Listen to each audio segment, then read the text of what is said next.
ഫ്രണ്ട്സേ, ഗോവയിലെത്തിയപ്പോൾ ആദ്യം വന്നത് ഫ്രാൻസിസ് പുണ്യാളൻ്റെ പഴയ പള്ളിയിലേക്കാണ്. ആ പള്ളിയാണ് ഇപ്പോൾ കണ്ടുകൊണ്ടിരിക്കുന്നത്. വീഡിയോസൊക്കെ ഒരുപാട് എടുക്കാനുണ്ട്. എന്നാൽ ആദ്യത്തെ തുടക്കം പള്ളിയിൽ നിന്ന് തന്നെ ആയിക്കോട്ടെ എന്ന് വിചാരിച്ചു. ഇപ്പോൾ തിരക്ക് വളരെ കുറവാണ്. വൈകുന്നേരങ്ങളിലാണ് തിരക്ക് കൂടുതലും ഉണ്ടാകാറ്. ഗോവയിൽ 2 കിലോമീറ്റർ മാറിയും 5 കിലോമീറ്റർ മാറിയൊക്കെ ഒരുപാട് പള്ളികളുണ്ട്. പള്ളിയുടെ അകത്തേക്ക് ആർക്കും പ്രവേശനമില്ല. അവിടെ ബ്ലോക്കൊക്കെ ചെയ്ത് വെച്ചേക്കണേണ്. പക്ഷെ നമുക്ക് പള്ളിയുടെ അകത്ത് കൂടി കാഴ്ചകളൊക്കെ കണ്ടു പോകാനുള്ള സംവിധാനമൊക്കെ അവർ ചെയ്തിട്ടുണ്ട്. ഇവിടെ ഇരിക്കാനുള്ള അനുവാദമൊന്നുമില്ല. മൊത്തം ബ്ലോക്ക് ചെയ്ത് വെച്ചേക്കണേണ്. പള്ളിയുടെ അകത്തു നിന്നുള്ള ഫോട്ടോസും വീഡിയോസൊക്കെ നിരോധിച്ചേക്കണേണ്.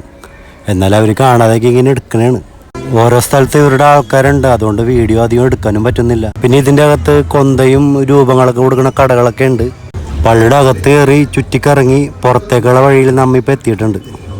ഇനി അടുത്ത വീഡിയോസുമായി വരുന്നത് വരെ ഓക്കെ, ബൈ.